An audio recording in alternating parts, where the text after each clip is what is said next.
Hello everyone, I'm Aruna Punna. నేను మీ botany lecturer. Intermediate public examination లో బాటనీ ఫస్ట్ ఇయర్ లో వచ్చేటటువంటి important 4 marks question and answer ను నేను మీకు ఈ వీడియో క్లాస్ లో ఎక్స్ప్లెయిన్ చేస్తాను. టాపిక్ పేరు ఎనటామికల్ అడాప్టేషన్స్ ఆఫ్ జీరోఫైట్స్. దీన్నే తెలుగులో ఎడారి మొక్కలలో అంతర్నిర్మాణ అనుకూలనాలు అంటారు. ఈ టాపిక్ పైన ఎగ్జామినేషన్ లో క్వశ్చన్ ఈ విధంగా అడుగుతారు: give in detail the anatomical adaptations shown by xerophytes. Question ఈ విధంగా అడిగినప్పుడు మీరు రాయాల్సినటువంటి ఆన్సర్ ఈ క్రింది విధంగా ఉండాలి. ఇందులో టోటల్ 4 పాయింట్స్ ఉంటాయి. ఒక్కో పాయింట్ కి 1 మార్క్ చొప్పున 4 మార్క్స్ అలాట్ చేయబడతాయి. డయాగ్రామ్స్ వేయాల్సినటువంటి అవసరం లేదు. ఇదే టాపిక్ పైన తెలుగు మీడియంలో క్వశ్చన్ ఈ విధంగా వస్తుంది: ఎడారి మొక్కల అంతర్నిర్మాణ సంబంధమైన అనుకూలనాలను తెలపండి. ఈ ప్రశ్నకు మీరు రాసేటటువంటి సమాధానం ఈ క్రింది విధంగా ఉండాలి. ఈ ఆన్సర్ కి 4 మార్క్స్ అలాట్ చేయబడతాయి. ఈ ఆన్సర్ లో 4 పాయింట్స్ ఉంటాయి. ఒక్కో పాయింట్ కి 1 మార్క్ చొప్పున 4 మార్క్స్ అలాట్ చేయబడతాయి. ఇక టాపిక్ ని డీటెయిల్డ్ గా ఎక్స్ప్లెయిన్ చేస్తాను. మన టాపిక్ ఏంటి? Anatomical adaptations of xerophyte. ఎడారి మొక్కలలో అంతర్నిర్మాణ సంబంధ అనుకూలనాలు. అసలు జీరోఫైట్స్ అంటే ఏంటి? వీటినే తెలుగులో ఎడారి మొక్కలు అంటారు. జీరోఫైట్స్ అంటే సింపుల్ గా plants grow in drought conditions. నీరు లేనటువంటి పరిస్థితుల్లో పెరిగేటటువంటి మొక్కలనే జీరోఫైట్స్ అంటారు. మరి ఎనటామికల్ అంటే ఏంటి? దీన్నే తెలుగులో అంతర్నిర్మాణ అంటారు.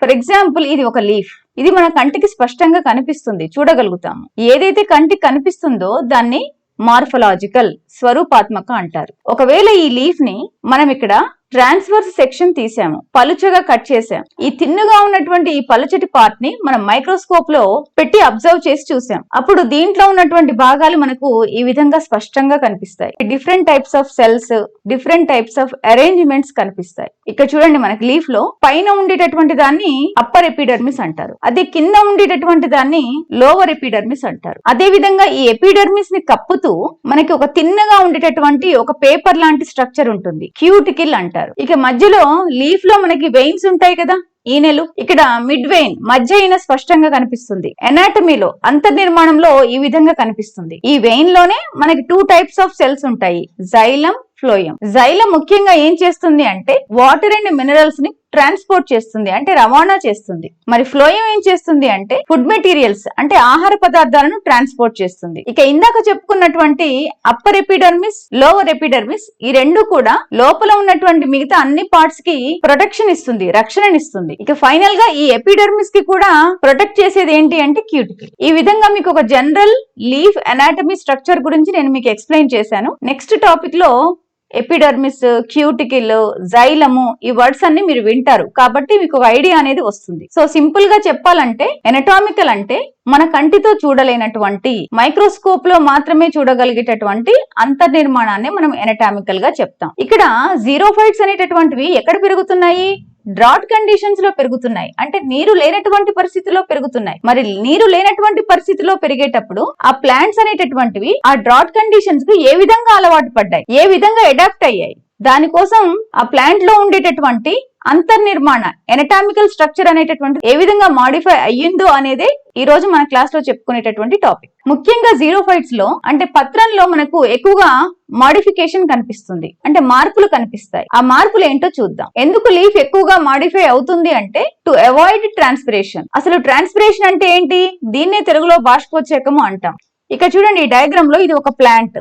ఇది ఏం చేస్తుంది? సాయిల్ లో ఉన్నటువంటి వాటర్ ని అబ్జార్బ్ చేస్తుంది. అబ్జార్బ్ అయినటువంటి వాటర్ బ్రాంచెస్, లీవ్స్ కి వెళ్తుంది. ఈ వాటర్ అనేటటువంటిది డిఫరెంట్ ఫంక్షన్స్ కు ఉపయోగపడుతుంది. మిగిలినటువంటి వాటర్, అన్యూజ్డ్ వాటర్ అనేటటువంటిది ఈ లీఫ్ సర్ఫేస్ నుండి ఎవాపరేట్ అవుతుంది. ఈ విధంగా ప్లాంట్స్ వాటర్ ని ఆవిరి రూపంలో కోల్పోవడాన్ని బాష్పోత్సేకము అంటాం. Plants loss water in the form of vapour, that is called as transpiration. ఇక్కడ మీరు ఒక లీఫ్ ని చూడండి, ఇది ఈ విధంగా బ్రాడ్ గా ఉంది, గ్రీన్ కలర్ లో. ఇందులో చిన్న పార్ట్ ని మీరు మైక్రోస్కోప్ లో చూస్తే ఈ లీఫ్ సర్ఫేస్, ఉపరితలం ఎలా కనిపిస్తుంది అంటే ఈ విధంగా కనిపిస్తుంది. ఇందులో మీకు అక్కడక్కడ పోర్స్ కనపడుతున్నాయి, రంధ్రాలు. ఈ లీఫ్ మీద ఉన్నటువంటి ఈ పోర్స్ ని పత్ర రంధ్రాలు అంటారు. వీటిని ఇంగ్లీష్ లో స్టొమాటా అంటారు. ట్రాన్స్పిరేషన్, బాష్పోత్సేకం జరుగుతుంది అని చెప్పాను కదా, అది ఎక్కడి నుండి జరుగుతుంది అంటే ప్లాంట్స్ వాటర్ ని ఈ స్టొమాటా నుండే ఆవిరి రూపంలో, వేపర్ రూపంలో కోల్పోతాయి. అంటే దీన్ని బట్టి ఏమర్థమైంది?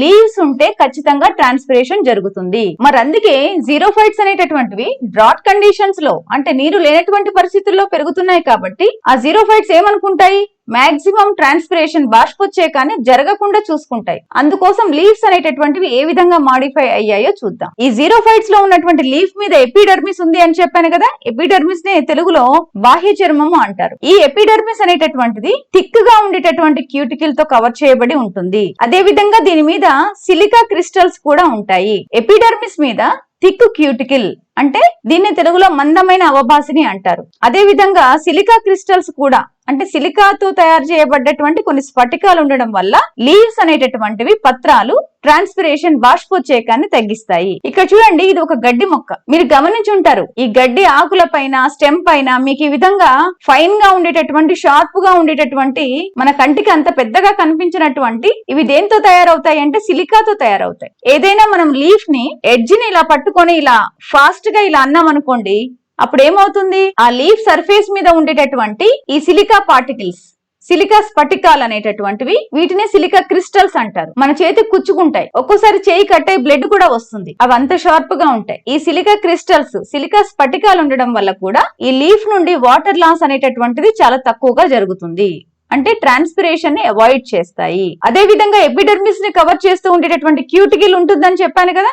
ఇది జనరల్ గా థిన్ గా ఉంటుంది, కానీ జీరోఫైట్స్ లో ఇది చాలా థిక్ గా ఉంటుంది. సో ఇక్కడ ఫస్ట్ పాయింట్ లో ఎపిడర్మిస్ బాహ్య చర్మం మీద కప్పబడి ఉన్నటువంటి ఈ థిక్ క్యూటికల్ మందమైన అవభాసిని, అదే విధంగా సిలికా క్రిస్టల్స్, ఈ సిలికా స్ఫటికాలు ఉండడం వల్ల లీవ్స్ అనేటటువంటివి ట్రాన్స్పిరేషన్ బాష్పోచ్చేకాన్ని తగ్గిస్తాయి.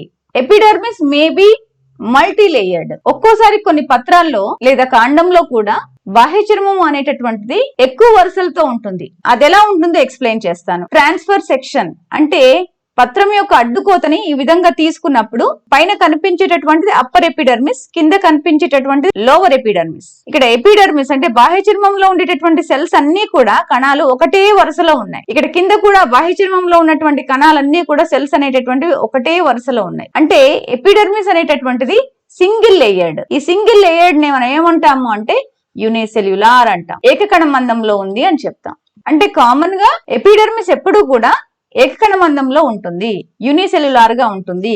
సెల్స్ అన్ని కూడా ఒకటి సింగిల్ లేయర్ లో అరేంజ్ అయి ఉంటాయి. అది ఎపిడర్మిస్ యొక్క కామన్ క్యారెక్టర్. ఇక్కడ మీకు గన్నేరు చెట్టు, దీనే నీరియం అంటాం. ఇది గన్నేరు చెట్టు యొక్క లీఫ్, పత్రం. దీన్ని ఈ విధంగా మనము ట్రాన్స్ఫర్ సెక్షన్ అలా తిన్నగా పలుచగా కట్ చేస్తే 2 సార్లు ఈ మిడిల్ పార్ట్ వస్తుంది కదా.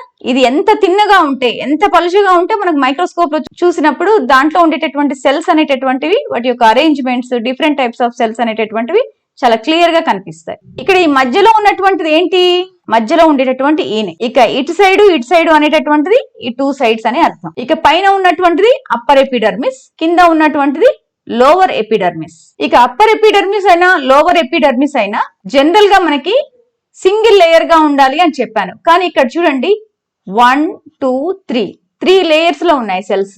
అంటే ఒక లేయర్ కంటే ఎక్కువ ఉంటే దాన్ని మనం మల్టీ లేయర్డ్ అని అంటాం. నీరియం అనేటటువంటి జీరోఫైట్ లో లీవ్స్ అనేటటువంటివి ట్రాన్స్పిరేషన్ తగ్గించుకోవడం కోసం ఎపిడర్మిస్ అనేటటువంటిది ఎన్ని లేయర్స్ లో ఉంది, 3 లేయర్స్ లో ఉంది. ఈ విధంగా 3 లేయర్స్ అంటే అబౌవ్ 1 లేయర్ ఉండడాన్ని మల్టీ లేయర్డ్ అంటాము.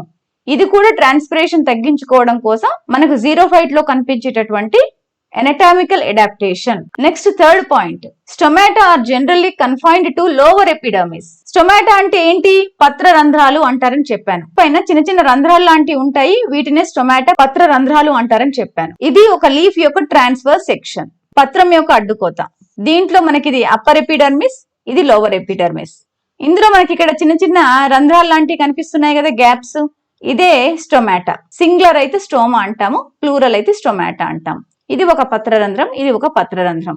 మనకి లోవర్ ఎపిడర్మిస్ కింది వైపే కనిపిస్తున్నాయి, పైన కనిపిస్తున్నాయా, లేవు. అంటే జనరల్ గా స్టొమాటా అనేటటువంటిది కింది వైపే ఉంటుంది. అంటే ఇక్కడ డయాగ్రామ్ లో మీకు అప్పర్ ఎపిడర్మిస్ ఊర్ధ్వ బాహ్య చర్మంలో మీకు స్టొమాటా లేవు. లోవర్ ఎపిడర్మిస్ అధో బాహ్య చర్మం వైపు అంటే కింది వైపున మాత్రమే మీకు స్టొమాటా కనిపిస్తుంది. ఆ విధంగా లీఫ్ లో లోవర్ ఎపిడర్మిస్ కింది బాహ్య చర్మంలో మాత్రమే ఉంటే అటువంటి స్టొమాటాని ఏమంటారు అంటే హైపోస్టొమాటస్ అంటారు. ఇది కామన్ గా డైకాట్స్, ద్విదళ బీజాల్లో కనిపిస్తుంది. ఇక్కడ ఇది ఇంకొక పత్రం యొక్క టిఎస్, లీఫ్ యొక్క ట్రాన్స్ఫర్ సెక్షన్. ఏ లీఫ్ ది, మోనోకాట్, ఏకదళ బీజాలకు సంబంధించింది. ఇక్కడ మీకు ఇందాక చెప్పిన దానికి దీనికి డిఫరెన్స్ చూడండి. ఇక్కడ మీకు స్టోమా పైన కనిపిస్తుంది, అదే విధంగా స్టోమా కింద కూడా కనిపిస్తుంది. అంటే పత్రరంధ్రము అప్పర్ ఎపిడర్మిస్ లో ఉంది, లోవర్ ఎపిడర్మిస్ లో కూడా ఉంది. ఇది మోనోకాట్స్ ఏకదళ బీజాల్లో కామన్ క్యారెక్టర్. అయితే ఇక్కడ జీరోఫైట్స్ ఎడారి మొక్కల్లో స్టొమాటా అనేటటువంటిది కామన్ గా ఎక్కడ ఉంటుంది అంటే లోవర్ ఎపిడర్మిస్, అంటే లీఫ్ కి కింది వైపున మాత్రమే స్టొమాటా అనేటటువంటిది ఉంటాయి. ఆ విధంగా కింది వైపున మాత్రమే ఉంటే అటువంటి స్టొమాటాని ఏమంటారని చెప్పాను, హైపోస్టొమాటస్ అంటారని చెప్పాను. సో జీరోఫైట్స్ లో ఇది కామన్ క్యారెక్టర్. అదో బాహ్య చర్మంలో మాత్రమే పత్రరంధ్రాలు ఉంటే వాటిని ఏమంటారు అంటే అదో పత్రరంధ్రయుతము అంటారు. ఇంకా కొన్ని మొక్కల్లో స్పెషల్ క్యారెక్టర్ ఏంటి అంటే సంకెన్ స్టొమాటా కూడా ఉంటుంది. వాటిని తెలుగులో దిగబడిన పత్రరంధ్రాలు అంటారు. అది దేంట్లో కనిపిస్తుంది? ఇందాక చెప్పాను కదా, నీరియం గన్నేరులో ఉండేటటువంటి లీఫ్ ట్రాన్స్ఫర్ సెక్షన్ అడ్డుకోత ఈ విధంగా ఉంటుంది. ఈ డయాగ్రామ్ లో చూడండి, ఇక్కడ మీకు ఎపిడర్మిస్ అనేటటువంటిది ఇలా లోపలికి ఇక్కడ గుంటలు పడి ఉంది అక్కడక్కడ. ఇక్కడ కూడా ఎపిడర్మిస్ అనేటటువంటిది ఇలా లోపలికి గుంటలు పడి ఉంది. ఇక్కడ కూడా చాలా ఉన్నాయి. ఇక్కడ ఈ విధంగా గుంటలాగా ఉంది కదా, దీన్నే పిట్ అంటాం ఇంగ్లీష్ లో. ఇదే ఇక్కడ మీకు ఇక్కడ క్లియర్ గా ఉంది డయాగ్రామ్. ఇక్కడ ఏమైంది, ఇది లోపలికి ఈ విధంగా వంగిపోయింది. ఈ పిట్, ఈ గుంట లోపల ఇక్కడ స్టొమాటా కనిపిస్తుంది మనకి. ఇక్కడ ఒక స్టోమా ఉంది, ఇక్కడ ఒక స్టోమా ఉంది. అంటే పత్ర రంధ్రాలు స్టొమాటా మనకి ఎక్కడ ఉన్నాయి, ఈ పిట్ లోపల ఉన్నాయి, గుంట లోపల ఉన్నాయి. ఈ విధంగా ఉంటే ఇటువంటి వాటిని ఏమంటాం మనము, సంకెన్ స్టొమాటా అంటాం. ఇక్కడ హైపోస్టొమాటస్ అంటే అదో పత్ర రంధ్రయుతంగా ఉండడం వల్ల బెనిఫిట్ ఏంటి? జనరల్ గా ప్లాంట్ మీద లీవ్స్ ఈ విధంగా ఉన్నప్పుడు ఈ పైన ఉన్నటువంటి అప్పర్ సర్ఫేసే ఎక్కువగా సన్లైట్ కి ఎక్స్పోజ్ అవుతూ ఉంటుంది. కింద ఉన్నటువంటి సర్ఫేస్ అనేది సన్లైట్ కి ఎక్స్పోజ్ కాదు. ఏ పార్ట్ అయితే సన్లైట్ కి ఎక్స్పోజ్ అవుతుందో ఆ పార్ట్ నుండి ట్రాన్స్పిరేషన్ ఎక్కువగా జరుగుతూ ఉంటుంది. అందుకే జీరోఫైట్స్ ఏం చేస్తాయి, స్టొమాటాని పత్ర రంధ్రాలను కింది వైపున మాత్రమే ఉండేటట్టుగా చూసుకుంటాయి. ఎందుకంటే ఈ పార్ట్ సన్లైట్ కి ఎక్స్పోజ్ కాదు కాబట్టి ట్రాన్స్పిరేషన్ జరగకుండా జాగ్రత్త పడుతుంది. అందుకే గన్నేరులో హైపోస్టొమాటస్ అదో పత్ర రంధ్రయుతం మాత్రమే ఉంటుంది. పత్ర రంధ్రాలు స్టొమాటా అన్ని కూడా కింది వైపున మాత్రమే ఉంటాయి, లీఫ్ కి పై వైపున ఉండవు. ఇంకా నీరియం ప్లాంట్ లో అంటే గన్నేరులో స్పెషల్ గా ఎటువంటి స్టొమాటా ఉంటాయంటే సంకెన్ స్టొమాటా, దిగబడిన పత్ర రంధ్రాలు ఉంటాయి. దానికి కారణం ఏంటి అంటే ఇక్కడ లోవర్ ఎపిడర్మిస్ అనేటటువంటిది ఈ విధంగా గుంటలాగా ఉండడంతో పాటు దీంట్లో మనకి ఇక్కడ హెయిర్ లైక్ స్ట్రక్చర్స్ ఉంటాయి. ఇవన్నీ కూడా హెయిర్స్, సన్నటి కేశాలు లాంటి నిర్మాణాలు. ఈ హెయిర్స్ ఏం చేస్తాయి అంటే మాయిశ్చర్ ని అబ్జర్వ్ చేసుకుంటాయి, తేమని అబ్జర్వ్ చేసుకుంటాయి.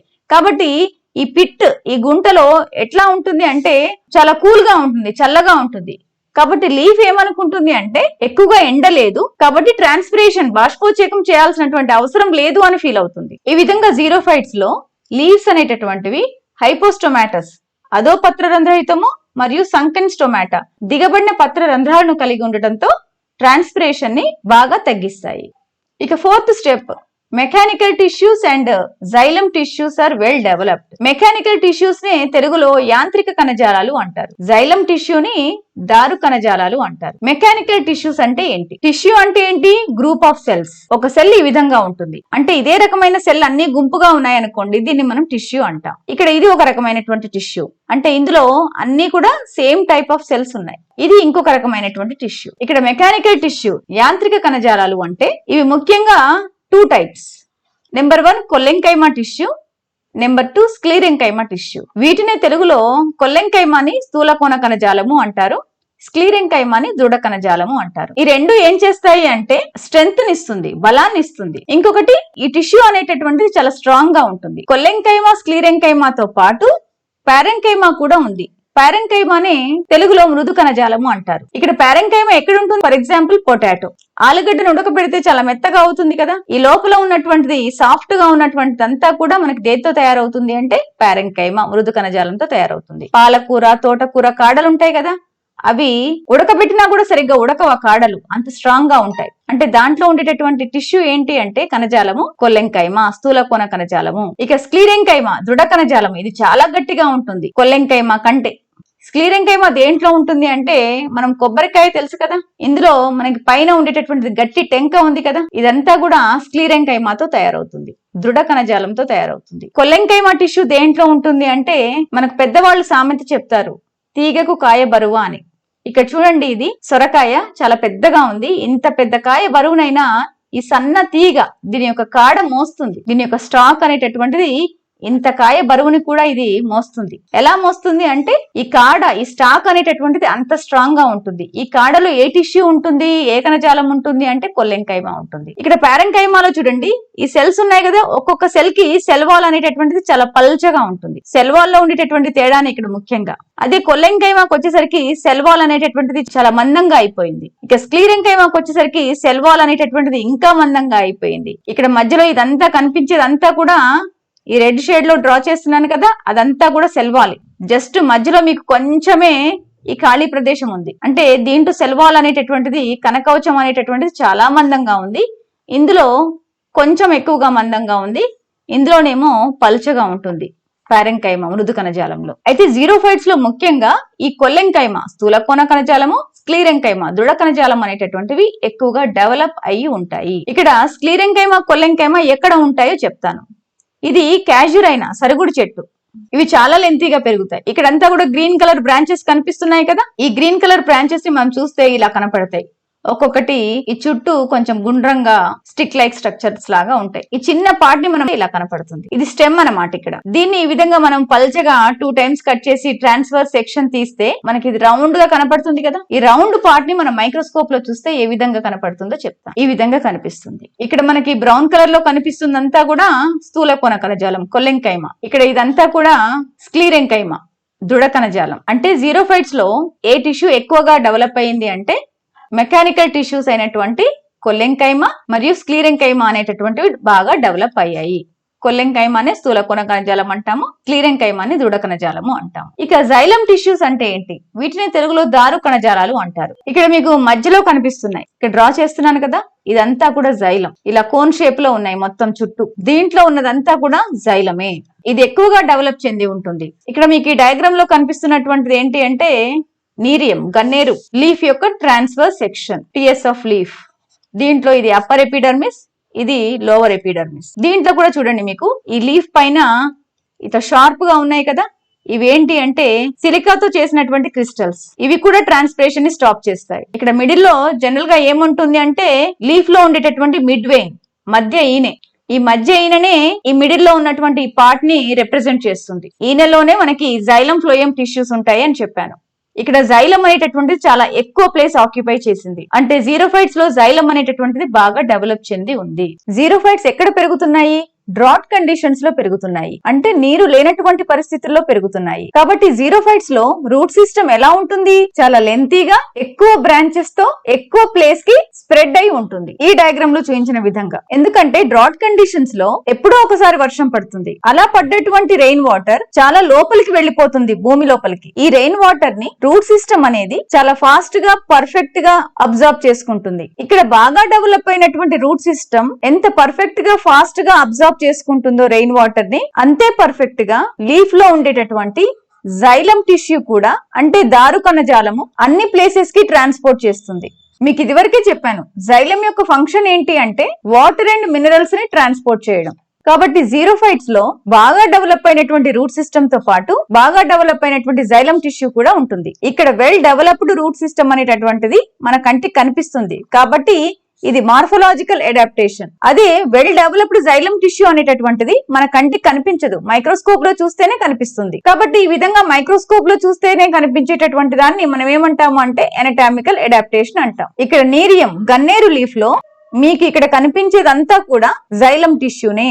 ఈ విధంగా జీరోఫైట్స్ లో ఎపిడర్మిస్ అంటే బాహ్య చర్మం మీద థిక్ క్యూటికల్, మందమైన అవబాసిని ఉంటుంది. సిలికాతో చేసినటువంటి క్రిస్టల్స్ ఉంటాయి. ఇవి ఏం చేస్తాయి అంటే ట్రాన్స్పిరేషన్ ని రెడ్యూస్ చేస్తాయి, అంటే బాష్పోత్సేకాన్ని తగ్గిస్తాయి. అదే విధంగా ఎపిడర్మిస్ అనేటటువంటిది మల్టీ లేయర్డ్ గా ఉంటుంది. అంటే అనేక కణాల మందంలో ఉంటుంది, ఒకటి కంటే ఎక్కువ వరుసలో ఉంటుంది. ఇక స్టొమాటా జనరల్ గా హైపోస్టొమాటస్, అంటే లీఫ్ కి కింది వైపున మాత్రమే పత్రరంధ్రాలు ఉంటాయి. ఇంకా కొన్నిట్లలో ఫర్ ఎగ్జాంపుల్ నీరియం, గన్నేరులోనైతే స్టొమాటో ఎక్కడ ఉంటుంది? పిట్స్, గుంటల్లో ఉంటుంది. దాన్నే సంకెన్ స్టొమాటా అంటాము, దిగబడిన పత్రరంధ్రాలు అంటారు. ఇక మెకానికల్ టిష్యూస్ అయినటువంటి కొల్లెంకైమా, స్క్లీరెంకైమా స్థూల కోణ కణజాలము, దృఢ కణజాలం అనేటటువంటిది బాగా డెవలప్ చెంది ఉంటాయి. అదే విధంగా దారు కణజాలము జైలం టిష్యూస్ కూడా బాగా డెవలప్ చెంది ఉంటాయి. ఎనటామికల్ గా ఇన్ని మాడిఫికేషన్స్ ఉండడం వల్లనే జీరోఫైట్స్ అనేటటువంటివి సులభంగా డ్రాట్ కండిషన్స్ లో కూడా, నీరు లేనటువంటి పరిస్థితుల్లో కూడా అవి పర్ఫెక్ట్ గా పెరుగుతాయి. If you like this video, please share, subscribe to my channel. Thank you.